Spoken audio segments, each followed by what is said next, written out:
Hey guys, welcome back to the channel. I know this is like kind of unexpected, but if you actually look at our description, it says we also do like reactions and sometimes rants too. So this is our first reaction video. I'm reacting to with Xavier. You can say hi. Hey. So yeah, so during the reaction, we're probably gonna like rant a little, and I'll explain why real quick. So first of all, shout out to Comics Explained, my favorite comic book YouTuber, the best. He's an OG. Of course, there's others that I love, but he's just always been my favorite. We're gonna shout him out obviously in the video and link his video in the description. But as I said before, we do rant, so sometimes like we'll pause the video and be like, well, this is kind of weird. So we posted the community post too, where we're reacting to Beyond Omega Level, The Darkest Night, Comics Explained. And man, the amount of things I've heard since about The Darkest Night, whether it be the Batman Who Laughs or The Darkest Night in particular, where do I even begin? Yeah, seriously. It's all bad. But yeah, like, yeah, what's up? Actually, so it's not only is it so bad, but it's one of DC Comics' worst mess ups because once again they have a cool idea, but then all of a sudden out of nowhere they somehow mess it up. I don't know how you mess up something as cool as the Batman Who Laughs. Yeah, they pretty much like don't get me wrong, if anyone's like a really big fan of this stuff or loved like this series, that's completely fine. I think it was kind of cool at first, and then it just got ruined. And basically, my point is like, it was cool at first what they did with Batman, where it's like, oh my god, it's all dark, right? Joker. You're gonna see in the video, but him turning into like this godlike being, just like it's just typical like DC and Marvel stuff. They always like kind of like ruin it. The idea of Batman and then Joker being like a combination, like that alone is like, that's perfect. You don't need to really change anything. But of course, I mean, they had to, Yeah. So without further ado, let's get this reaction out the way because oh boy, I can't wait for this. For real. What's going on, guys? This is Rob, and we are back again with another installment of our Beyond Omega Level series where we break down the origins and powers of the most powerful characters in comics. And for today's video, we're technically revisiting a character that we've already covered in this series, the Batman Who Laughs, but in this video, we're actually focusing on his Darkest Night version, which is a far more powerful version of the Batman Who Laughs, and I think he's different enough and powerful enough to merit giving him his own video. So, the Batman Who Laughs, as most of you guys know, was created by Scott Snyder and Greg Capullo, and first appeared in Dark Days, the casting #1 in 2017, with his first full appearance coming in Teen Titans #12. And this guy is basically just Bruce Wayne from Earth -22, who has pretty much the same origin story as the Batman of the main DC continuity, right? His parents get murdered when he was young, he endures years of training to become a vigilante, dedicated to rid Gotham City of crime, and eventually becomes Batman. Now, like the main version of Batman, the Joker is his arch nemesis, but this version of the Joker figures out the Joker toxin that he'd been using was actually killing him. So he kills all of Batman's other rogues as well as Commissioner Gordon because he just wanted to take out as many people as he could before he died. But the Joker then drugs Batman, which paralyzes him, and continues his killing spree with Batman forced to watch but unable to stop him. Now, when the drug wears off and Batman moves again, he kills the Joker, but when he dies, the Joker releases some of the toxin within his heart, which infects Batman. Now, a few days later, Batman summons his allies, right? Nightwing, Batgirl, Red Robin, and Red Hood to the Batcave and murders them because he knew they would be the first to notice that the Joker toxin was changing him, and he needed them out of the way, basically. Now, the Batman Who Laughs is then able to kill the rest of the Justice League using weapons stored at the Watchtower and uses black kryptonite to drive Superman and his son John insane, driving them to kill Lois Lane and each other. Now, from this point on, Bruce Wayne becomes the Batman Who Laughs, a hybrid of Batman and Joker, and convinces his son Damian to take the Joker toxin to become one of his Robins alongside some of the other children that had been transformed by the toxin by the Joker prior to his death. And so that's basically the origin of the Batman Who Laughs, which you have to understand in order to understand The Darkest Knight. But the Batman Who Laughs eventually conquers his entire universe of Earth -22, and later learns that is part of an entire dark multiverse when he's enlisted to help Barbados, a bat god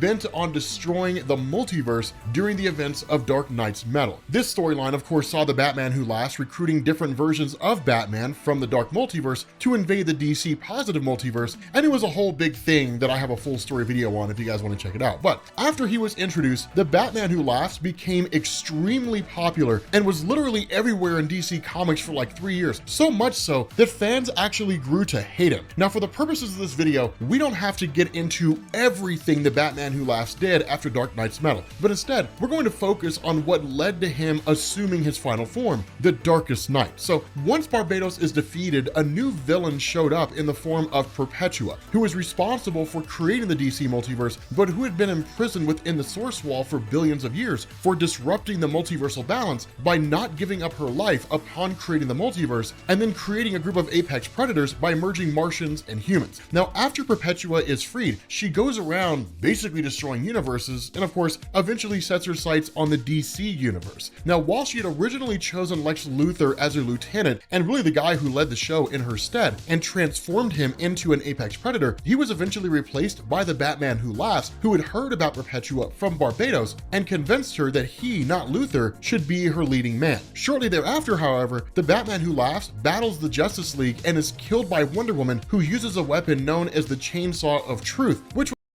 Yeah, so this is the part where it just gets weird. It's the typical DC stuff where it's like, Wonder Woman, she has her weapons like the lasso, this and that. Look, I don't care if it's from a different universe. I don't care if it's from a different reality, blah, blah, blah. This is just stupid. Like, Wonder Woman with what? The chainsaw? Chainsaw? It's so like, bad. That is the Chainsaw of Truth. Like, that is the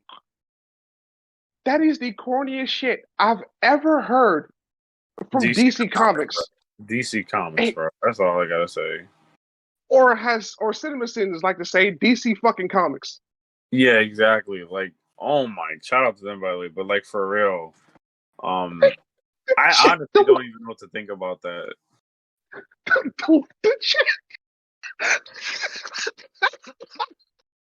That's some goofy ass shit. I'm sorry. That is it's goofy so as hell. Chainsaw of Truth. Like, how do you come up with that? I don't really see anybody finding this cool, but hey, if you guys find it cool, that's fine. I just think it's yeah. I just think it's I'm not knocking you for it, but man, that's yeah. I can't. I can't. Oh Jesus.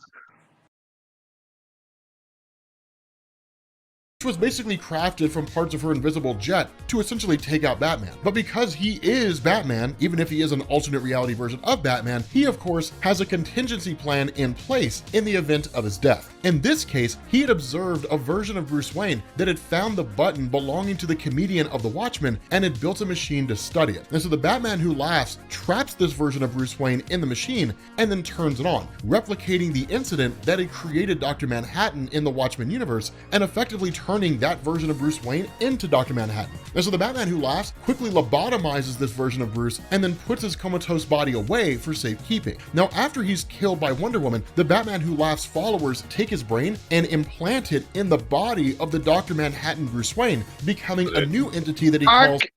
yeah. What? Right. So mind you, we know about this comic already, but we're reacting to it simply because the first time we did, like 3 years ago, oh my, I still have the same reaction. And I actually do, I remember a lot of people hating this part specifically. It's the most goofiest, and I mean the most goofiest shit ever. It's like, yeah, they have a Bruce Wayne that became Dr. Manhattan. But then, I don't know. So then, not only that, but somehow the Batman Who Laughs got the button from the comedian from the Watchmen universe, studied it, created a machine got another Bruce Wayne from another universe to somehow go into that machine, turn it on, turn him into Doctor Manhattan, and then just took it. How? It's just it's like How, the most how it's the most 5-year-old like fan fiction I saw ever. That's Oh what my I'm saying. god. It's like you mean to tell me you got a whole team of writers, an entire team of writers, and this is the best shit they can come up with? This? Yeah. I kid you. Yeah, like I said, I love comics, I love DC Marvel, but like we all can admit as fans of like the comics, they do some stupid stuff sometimes. Like just I'm talking about stuff that like oh yeah, check out my fan fiction. Like it's on that level. I can't. I'm sorry. Yep. What? How? How do you like? Where do I even begin? Where do you even begin with this? Like, I never I thought don't know. in my lifetime I'd see Bruce Wayne becoming Doctor Manhattan, and then another Batman somehow taking the brain of this Doctor Manhattan and Oh, now I'm I, a god. Oh my god. No. Yeah, just but like DC and Marvel always do. They always got to take a simple character, or not a simple character, but a really cool character that's not really that powerful, and then just turn them into a god because they feel like it. It's like yeah, I don't understand how that's enjoyable. because reasons. Yeah, seriously. because, because reasons. Oh, Batman Hatton. Yeah, it's a really stupid name. And if you know anything about Dr. Manhattan, you'll know that his powers are incredibly vast, and they basically amount to near omnipotence, as Dr. Manhattan is able to manipulate matter on a molecular scale and warp reality. So he's already an extremely powerful entity upon becoming this guy. We're not going to call him Batman Hatton, that's a stupid name. But he would not remain in this form for long, as he would soon remake himself into a thin, wraith-like being of pure energy, and then dub himself the Darkest Knight. Now, the Darkest Knight's goal was to prevent Wonder Woman from recruiting the multiverse and instead create one in his own image that contains 52 planets of nightmares, which he basically called the last 52. To do this, he seeks out Wally West, who would also gain the powers of Dr. Manhattan after sitting on the Mobius chair, which of course is a chair that grants those who sit in it near omnipotence. oh, another character that has the. Oh yeah, let's just give everybody the powers of Dr. Manhattan. That's so cool, so creative. Like, oh, Like how? lame. What? This is. I'm sorry. That what's next? Superman becomes Doctor Manhattan. Fucking Wonder Woman. The Martian Manhunter. You get Dr. Manhattan's powers. You get Dr. Manhattan's powers. Everybody gets Doctor Manhattan powers. Like, you want to know something else too? what? This isn't to like call out like Comics Explained. This is just to call out people in general. The whole like, oh, Dr. Manhattan has near omnipotence powers. First of all, he's nowhere near omnipotent. But my point is, the idea of omnipotence in fiction, that's like for a completely different video. I'll get on that. But my point is, yeah, you could usually get like Dr. Manhattan to like the multiversal range is probably like complex multiversal. But people always, as usual, love to be fanboys and do the whole boundless outer infinitators into boundless, and like they never have any evidence for it. I'm only saying this because there's a lot of like annoying Dr. Manhattan fans, but overall, I mean, hey, I respect the community in general. That's for another video though, to be honest. But overall, yeah, this is a very this series went from really interesting to just garbage. It's like a Dr. Manhattan super sale. It's like, hey, 50% off. Get your Dr. Manhattan powers here. Get your Dr. Literally. Manhattan powers here.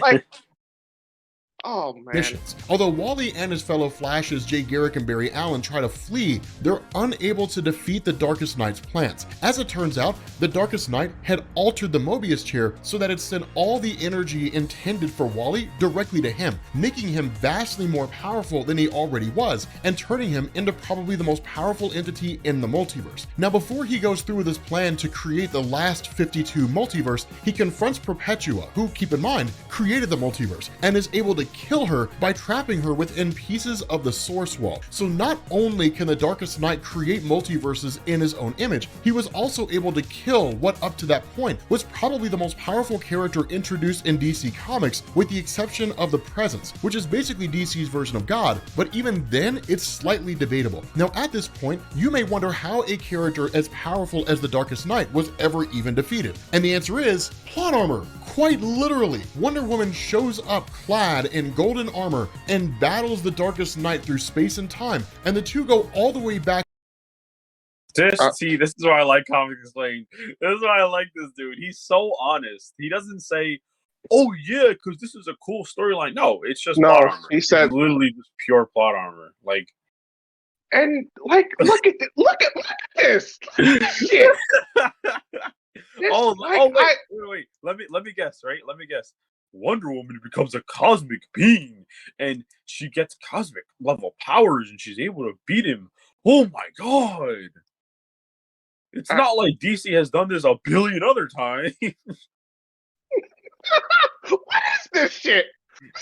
Oh yeah, a whole company. You got an entire fucking company, thousands of writers, a whole team, and this is what they produce. I'm not even kidding you. Like, I wasn't lying when I said this is like fan fiction stuff. This is exactly what fan fictions do. They take already said characters and let's just give them like all the powers like that ever exist. Let's just make them cosmic level beings because we feel like it. That is literally what people do in like crappy fan fiction. They just make their favorite characters even more overpowered. It's so boring. Oh, but somehow DC takes the cake by making it taking that same concept but making it way more dumber. Yeah, like Marvel does that same stuff, but in my personal opinion, DC has just done it way more. If you guys if you guys disagree, it's perfectly fine. I don't really care. I mean, just like this is literally some SCP levels of stupidity. This is God. I'm gonna have to make a video on SCP, but that's like months later. That's like when we reach like 1,000 subscribers, I might make a video on that. Yeah, because this shit. Yeah. This is some goofy ass shit. Yeah, for real. Back to the moment Perpetua created the universe, and all the way forward to the moment just before the universe's sun burns out, because the universe has a singular sun. But despite pleading with Wonder Woman to join him and prevent the destruction of the universe by the Hands, the race of beings that Perpetua had once belonged to, Wonder Woman refuses, and the Darkest Knight dies after being thrown into the coalescence of energy that is the end of all things. And so that's basically everything you need to know about Darkest Knight. Now, as for his powers, they were pretty much anything he wanted them to be. After getting the powers of Dr. Manhattan and having them augmented by stealing Wally West's powers, as well as the energy he absorbed through the Mobius chair, the Darkest Knight essentially became God, with the power to create an entire multiverse. So he was pretty much omnipotent, meaning there was effectively no limit to what his powers were. He was also nearly omniscient and was aware of almost everything going on throughout the multiverse and had the ability to perceive the past, present, and future simultaneously, which begs the question, how is he defeated by Wonder Woman? But being nearly omniscient and omnipotent, the Darkest Knight probably needs to be categorized as whatever is beyond Omega level. I have no idea what that would be. I don't know, beyond Omega level squared. Let me know what you guys think down in the comment section. But thank you guys for watching this video, and I will catch you all later. Peace. So yeah, I wanted to say my last part. So first of all, again, like, now this is Comics Explained, by the way. He's not a power scaler. He doesn't do that stuff. So it's perfectly fine when he says like omnipotence or that. That never bothers me. The only time it like kind of, not really, but sort of bothers me if it's like a DC wanker and they're like going crazy. But here's what I wanted to say. So when it comes to like near omnipotence, right? If the Batman Who Laughs was truly near omnipotent, or some people even believe he is omnipotent, then he would have never lost. It's that simple. Like, I don't really think people understand what the whole omnipotence means. Also, let's just say he was. Omnipotence has so many different meanings. Like for example, if there's a character in a verse and like let's say like everyone's super weak, but there's this one character that could like destroy a universe. That character couldn't be considered omnipotent. Like literally, like or for example, Odin from Marvel, like from Marvel Comics, he was called like omnipotent like throughout like any other character in Marvel, but we know that's not true. So it's just stuff like that you have to be careful with. And again, it's like again, if he's omnipotent, then he would have never lost. But yeah, This, excuse me, is the dark. I've always said this to you, and I'm going to say this for the video. The Batman Who Laughs had the potential to be one of DC's greatest stories because you're taking a concept that's never been done before, that you can go through different avenues with, but then somehow drop the ball 10 times over and to create this. Oh, you got Batman. He literally becomes a Joker due to Joke's toxin. He just starts creating chaos. You can do so many things with that. Then you get whatever. yeah, Just like you notice how they just like yeah, like they did a lot with like the Batman Who Laughs, but like instead of continuing with that or ending it, they it's like they just had to do it. They had like this like thirst to make him just like this cosmic level being. It's so weird, and just lame because it just ruins the whole thing. Because again, you don't have to make every freaking character a cosmic level being. But another thing I wanted to say too is like I know people are also going to be like, "Well, how is he not omnipotent? He can literally do anything." Okay, and one more thing I wanted to add. So if anyone knows about like the tiering system, or not really the tiering system, but just power scaling in general, you can literally be like third dimensional or fourth dimensional, and you can still do anything. You know, for example, let's say I'm like a fifth or fourth dimensional being, and I could pretty much do anything. I could create multiverses. I can erase people. I could just blink and everyone's dead, right? But mind you, I'm still a fourth dimensional being. Now, if there's a fifth dimensional being that has like fifth dimensional power, you know, durability, his speed is beyond me, he can just one shot me. So that's very important. I'm also gonna make a video about that too, because people always have this idea of like, oh, this character can do anything. Oh, he just holds fiction. Okay, he just holds anyone. It's just it's really cringe. I don't know, but people tend to throw around. Excuse me. People tend to throw around terms just because they feel like it. Oh, this character blows. It's so bad to where a character can blow up a planet. Somehow they'll say he blew up a planet. Oh, that means he's boundless now. He's beyond the tiering system. He's solo's fiction. yeah, How do literally. you get a planet being destroyed to boundless? Yeah, That's the literal definition of taking a mountain like out of a molehill. That's literally the definition. Like that. I've seen like people say like, oh my god, Superman destroyed this character, right? And the character like he's defeated what, like maybe destroyed a multiverse universe. They'll take that and be like, oh, that's boundless or outerversal because I said so. Like it's it's funny to me. I don't know. We should. That's why, just letting you guys know, the next video we're going to be doing a rant about pretty much the stuff we just said, but in much greater detail. So that's coming Yeah. soon. So, any more final thoughts on the Darkest Night? It was pretty much just one of those. You know, it's kind of like an M Night Shyamalan thing. It went from good to bad. But the next video we're gonna make actually, will be a rant video, and then probably the Spider-Man vs. Batman video, then the rant video. But either way, there are 2 more videos coming out either today or tomorrow. So look out for that. All right, you guys take it easy. Yeah, for real. Peace.